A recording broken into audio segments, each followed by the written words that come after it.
Write it down, read it later. You have the Table of Nations, as it's called. Now, this is, according to the map, where these nations, by their ancient names, are located. Now what I want us to do is look at what nations, by their modern-day names, here in the 21st century, what they are based on this geography. Russia is the area north known as Magog. You have Turkey, you have Iran, you have the Sudan, and you have Libya, and of course you have everything in between. Now, I want to show you just real quickly the nations, and we'll come back to this in a moment, that are not listed in Ezekiel 38. And there's a reason why they're not listed in Ezekiel 38. Look at these nations. More importantly, look at Syria. They're not mentioned in Ezekiel 38. Lebanon, Jordan, Egypt. How about Iraq? Not mentioned in Ezekiel 38.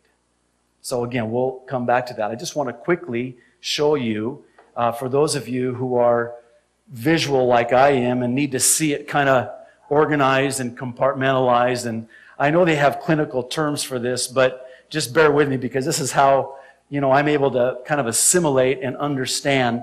First of all, Magog. It's located north of the Caucasus Mountains, and it's, again, the area we know today as Russia or Kazakhstan.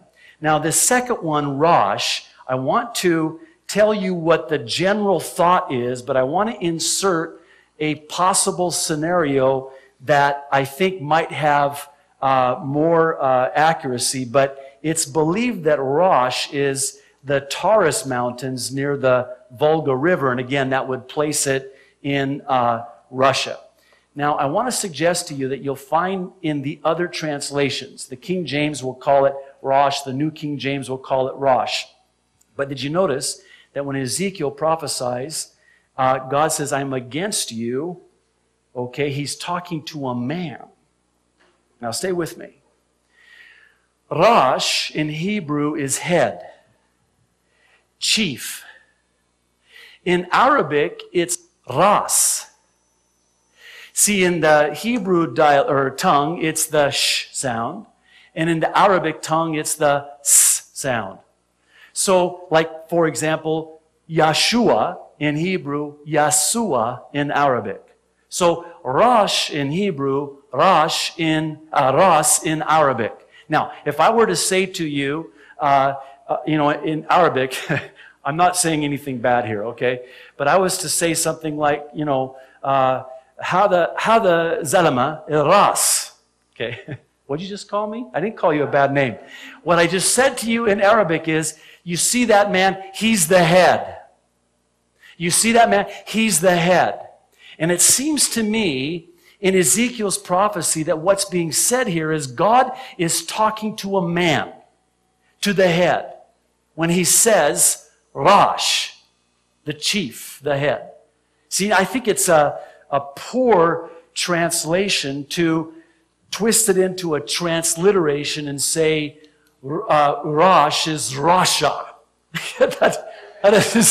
That's weird. Don't do that, please. And that's what some have done. Now, it is very possible that it doesn't have to be either or. In other words, it could be both. In other words, it's very plausible, and I'm not dogmatic about this, but in all the years that I've studied this prophecy in Ezekiel, and some of you know, one of my favorite prophecies, I'm always talking about it. And there's always new developments that bring us closer to the fulfillment of it. But in all of my years in understanding in my culture as an Arab and what it's like in the Middle East, it would seem to me that it's very plausible, and again, I'm not dogmatic about this, that the Antichrist is the Rosh, is the man who actually leads this nuclear attack against Israel. If that's the case, just a scenario, if that's the case, then it would stand to reason that this fulfillment of Ezekiel 38 comes at the beginning of the 7-year tribulation, after the rapture of the Church of Jesus Christ. Because again, one of the details was that Israel will be dwelling in safety, which tells me that the Antichrist has done what 9:27 in the book of Daniel says he will do, and that is to sign or confirm a covenant for 7 years. And that's when Israel finally says, we have peace, and we have this two-state solution. So they bring those walls down, which again is another detail, amazing detail in Ezekiel 38. And so it tells me that once the Antichrist has got them to be deceived and believed that they're dwelling in safety, then he is the one who brings this attack against Israel. I could be wrong. I have been wrong before. Not very often. I'm not wrong that. What are you looking at me like that for? I could be wrong and probably am, but it is interesting and it does fit.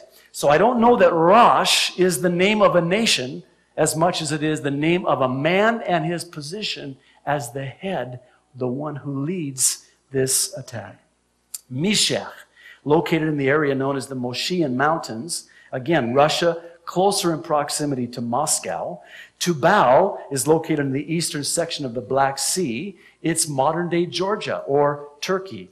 Persia, of course, or Elam, east of the Tigris or Euphrates River. In the Persian Gulf, obviously, Persia is Iran. By the way, Persians or Iranians are not Arabs. They are Persians.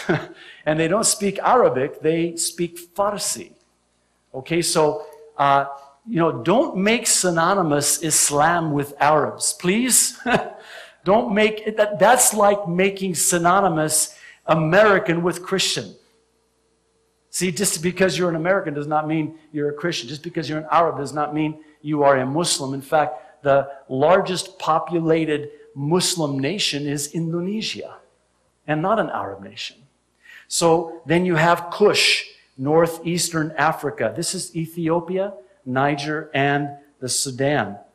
Put, this is North Africa. This is Libya. This is Tunisia, Algeria, Morocco. Gomer. Now this is a little bit more ambiguous, but believed to be the area near the Rhine and Danube rivers, which is now modern-day East Germany, Poland, Czechoslovakia, and the Slavic nations, which again details, when you look at the news and what the president did with regards to Poland and our military site there, that was just like handing a open check to Russia and to Iran. That was a concession that, as former ambassador to the UN, John Bolton, said, that Russia and Iran just put in their pocket and they're waiting for the next concession. You just basically made it so much easier now to fulfill Ezekiel 38 and 39. To Garma, Central Asia, Turkey, Armenia, and then when we get into verse 13, we're told that there are other nations that are not part of the attack, and all they do is protest the attack. And it's Sheba and Dedan. And this is the Arabian Peninsula. And by the way, it's called today Saudi Arabia because this land was given to the house of Ibn Saud, the family, the Saudi family, not the Wahhabi family. And I'm not going to, I know some of you are looking at me going, Wahhabi what? Wahha? Osama bin Laden is a Wahhabi, not a Saudi. And there is, and again, I probably shouldn't have opened up that can, but I did, so such is your lot. But for another time, perhaps we can talk about that. But there is now in Saudi Arabia a campaign against the Muslims in Iran. Interesting. Saudi Arabia, the home to the holiest sites in Islam, Mecca and Medina, is not participating in this attack. Rather, they are protesting this attack. So, Sheba and Dedan protest. What are you doing? Have you come to take a spoil? Have you come to take a plunder? And then we're told that with Saudi Arabia, Sheba and Dedan, the Arabian Peninsula, we also have another nation by the ancient name, and this again is a little bit ambiguous, and you've probably heard it taught many ways, Tarshish. And apparently, the young lions of Tarshish, which is believed to be the far